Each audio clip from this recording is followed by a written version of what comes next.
buddy, I'm trying to make you, not make you understand, I'm trying to share with you, like, how I feel, and it's like you got answers for everything. Like, rate your biography on me, bro. You don't need me here. Like, there's people you relate with, man. Yeah. There's people you totally. You say that I'm like that person, and I wish I choose to be like that person. I believe in their philosophy. He's saying there's a reason that he's so similar to John Lennon, because he is. Yeah, there's a whole explanation, and I'm feeling like we're trying to capture that. We're trying to capture that explanation, and you're pulling out all the stops within your own self. Like, you can't be that. Like, you think you can't be somebody like that. That's what I think it comes from. And like you're putting it on me, and it's like, bro, 4 years old, kindergarten, give a brother some space to be open-minded and express himself. Like, what I've done is I've gathered some notes here to clarify some key terms that you need to know, and I'd like to give some insight on John Lennon, who he was, what he did. For those of you that don't know who he was, John Lennon was born under the name John Winston Lennon. He was born on October 9, 1940 in Liverpool, England. Worldwide famous, the co-founder of the Beatles. What's your favorite Beatles song? I'll say While My Guitar Gentles. John Lennon's a man, but nothing but peace and love. I'm just trying to get that message across, you know? He was a great musician. He did for me, honestly, he did a lot with his music to convey his message, and that's one of the best ways to convey a message to anyone, right?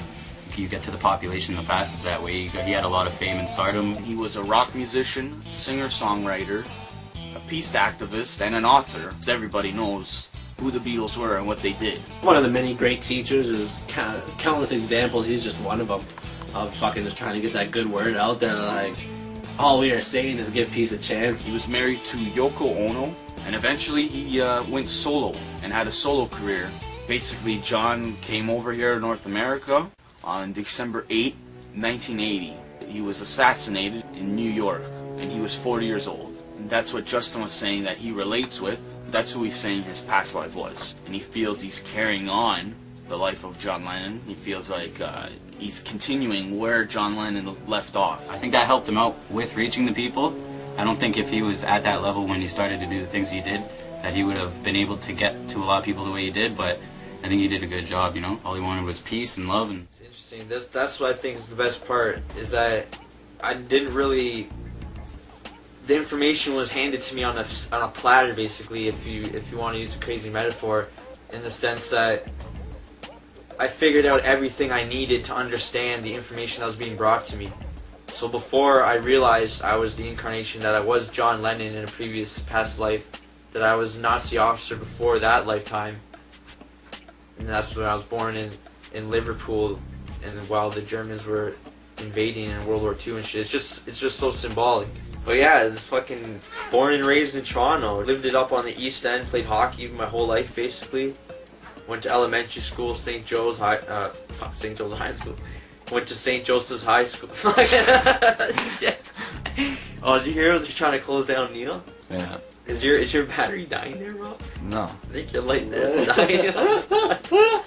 This light? Yeah.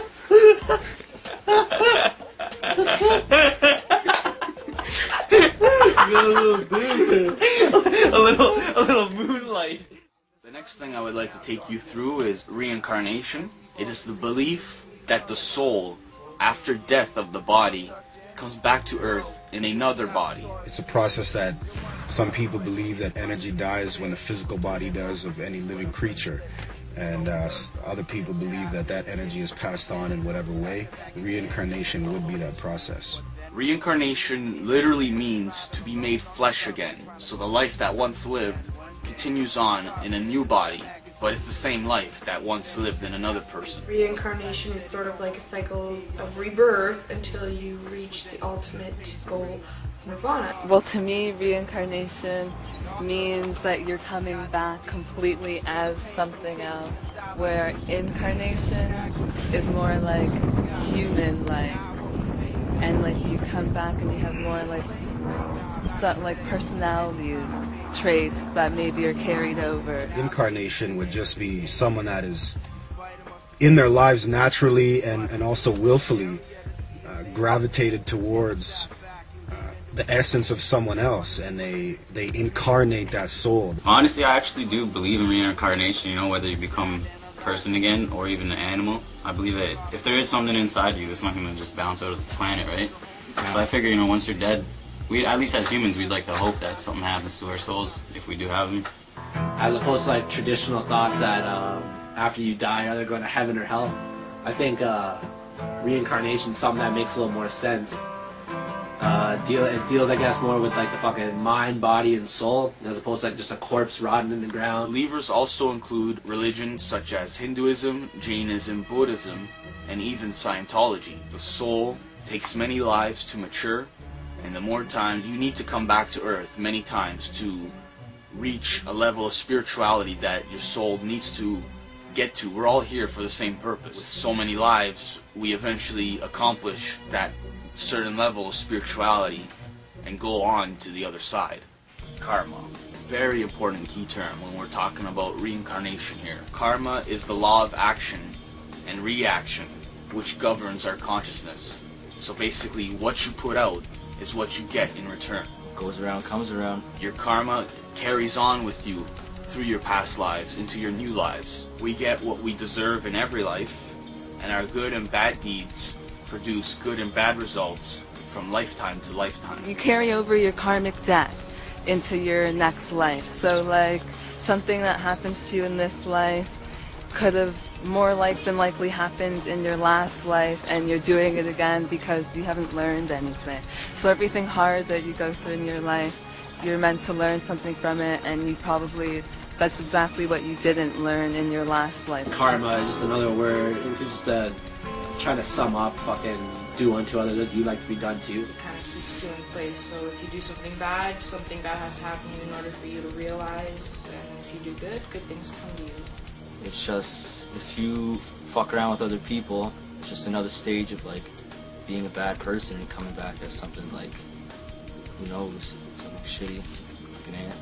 The worse you do, the worse you're going to be in your next life. The better you are, hopefully the better you're going to do, right? That's the way that they look at it. But to me, I just think that karma is all for your own personal usage, basically. You know, everybody thinks if you do good, you're going to get good things happening to you, and if you do bad, you're going to get bad things happening. So, I mean, if you think like that, then you do good, you're going to get good. I mean, as long as you believe it, then it's going to happen for you. Justin, you're not John Lennon.